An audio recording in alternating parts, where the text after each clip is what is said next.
À Palaiseau, qui était une petite école primaire, qui avait des difficultés de fonction, parce que la directrice, qui attendait son 6e enfant, donnait sa démission et on a demandé des religieuses.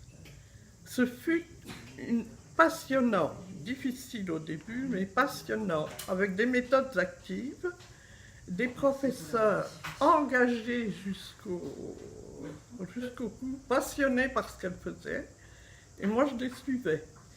Et les contacts avec les parents étaient très bons parce qu'ils avaient pris un peu en charge cette école.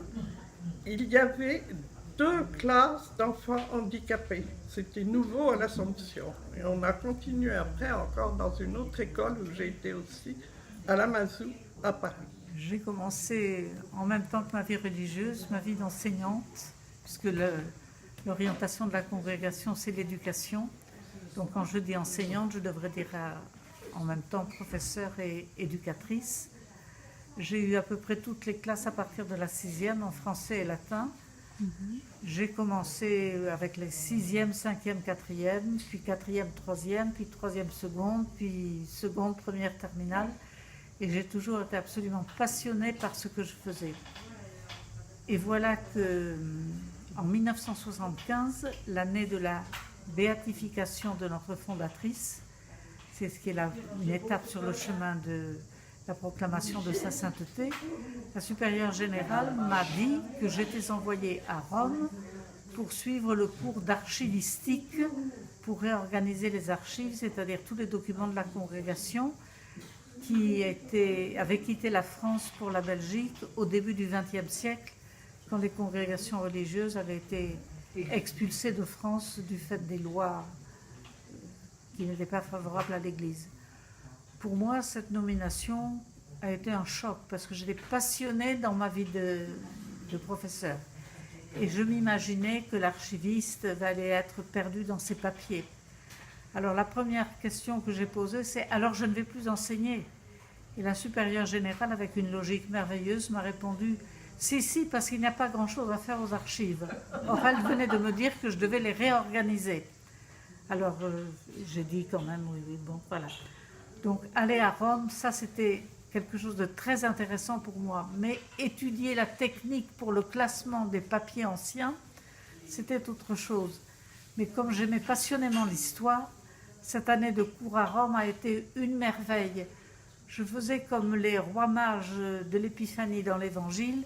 J'allais au Vatican, puisque c'était là qu'il y avait les cours, par un chemin, et je revenais par un autre chemin. J'avais 40 ans, j'étais jeune et téméraire, je partais avec un guide bleu, et j'ai exploré tous les recoins de Rome de cette manière. Je prenais souvent mon pique-nique sur la place Saint-Pierre, au milieu des pigeons qui voletaient autour de moi, et j'essayais quelques petites conversations en italien que j'apprenais comme ça sur le tas, parce que les cours étaient en italien. Enfin, avec le latin, c'était pas trop difficile quand même. J'ai passé une année très, très intéressante, vraiment, au cœur de l'église. J'étais sur la place Saint-Pierre tous les jours, et surtout tous les dimanches pour la bénédiction du pape, les grandes célébrations, etc. Ces cours d'archiviste, c'était beaucoup de la technique. Alors ça ne me plaisait pas beaucoup parce que je suis plutôt intellectuelle et j'ai du mal à être dans la technique. Alors un jour, j'ai dit à un de nos professeurs qui était hongrois et qui parlait l'italien avec un accent hongrois, ce qui le rendait pas très compréhensible, je lui ai dit que je ne comprenais pas très bien ses cours. Alors il m'a dit, plutôt que je ne comprenais pas très bien l'italien, c'était plus respectueux. Alors il m'a dit, vous ne parlez pas italien en communauté? Je lui ai dit, si, mais on ne parle pas de ficelles, d'élastiques, de dossiers. On parle des mammas et des bambini. On parle des mamans et des enfants. Mais ceci étant dit, j'ai quand même passé une année passionnante. J'ai réussi mon examen et je suis revenue pleine d'enthousiasme à Paris avec le projet, comme ça m'avait été dit, de réorganiser les archives. J'ai fait 4 voyages en Belgique avec des sœurs en voiture pour ramener les documents de fondation qui avaient été amenés là-bas. Et nous avons eu des aventures épiques à la frontière, en particulier un jour où le douanier était étonné par notre voiture remplie de livres. Et au lieu de nous regarder, il regardait les livres. Et moi, je prenais les plus beaux, avec des belles enluminures, etc., pour les lui montrer. Il disait, oh, mais qu'est-ce que vous faites avec tout ça? Il pensait que ce n'était pas très, très honnête.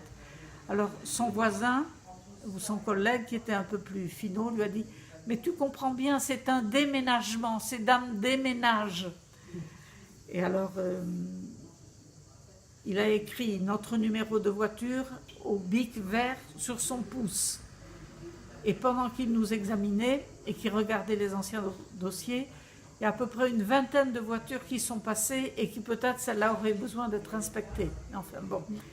Et avec notre numéro de voiture sur son pouce, il a dit « ça pourra être utile.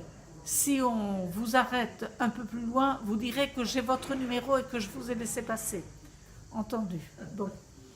On ramenait des cadres, des portraits, enfin c'était très intéressant.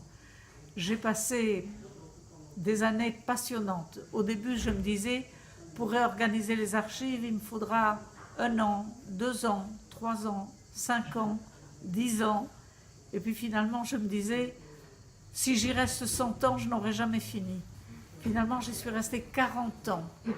Je crois que j'ai fait pas mal de choses, mais maintenant que ce travail a été interrompu trop brusquement, il y avait déjà un successeur qui avait été nommé pour la fin de cette année 2018, mais j'avais encore une année complète avec beaucoup de projets de classement, de rangement, etc.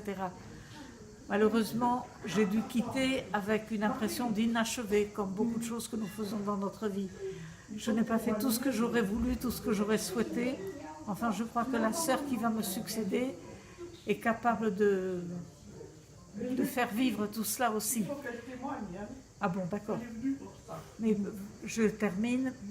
Ma vocation d'archiviste, donc, c'est pas de classer les vieux papiers, c'est de transmettre la vie de ces vieux papiers, c'est-à-dire toute l'histoire de notre fondatrice, l'histoire de la congrégation pendant plus de 170 ans et dans les 5 continents. Donc c'est quelque chose qui m'a vraiment passionnée. J'ai eu beaucoup de joie dans les sessions internationales de transmettre, de donner des cours aux jeunes sœurs, etc. Quand j'étais au Vatican, c'est la dernière chose que je dis, nous avions une audience du pape, qui était Paul VI, qui nous avait dit « Qu'est-ce que sont les archives ? Prendre des vieux papiers, les mettre dans un casier et les fermer, ils sont là ? Non. Les archives sont-elles une tombe ou une source ? » J'avais tout de suite trouvé la réponse. Les archives sont une source. Et on priait beaucoup quand, à longueur d'année, je répétais que les papiers étaient vivants, que la vie palpitait à travers les papiers et qu'il fallait savoir les lire et saisir la vie qui était là pour nous faire vivre aujourd'hui, puisque c'est toute notre histoire. Voilà, j'étais très heureuse de ce que j'ai fait. C'est le moment de laisser. Ce n'était pas prévu pour si tôt, même au bout de 40 ans. Je crois que si j'étais restée encore 40 ans, ça ne serait pas fini, parce qu'on découvre toujours de nouvelles choses. Mais je n'ai pas pu ranger comme j'aurais voulu, parce que la supérieure générale de l'époque s'imaginait qu'une fois les papiers bien établis, bien rangés, c'était fini. Mais les archives, c'est une vie qui augmente tout le temps. Chaque année, il y a de nouveaux documents. Alors voilà, la vie continue, pour moi aussi, différemment de ce que j'aurais peut-être souhaité, prévu au moins, mais enfin, l'imprévu fait partie de notre vie. Alors voilà, je vis autrement ici, mais les archives, je peux dire, sont vraiment vivantes dans ma tête et dans mon cœur. Merci beaucoup. Voilà. Merci. 37 ans de 31 sans bouger de la maison. Je suis pas allé me promener nulle part. Hein. Je suis resté fidèle au poste.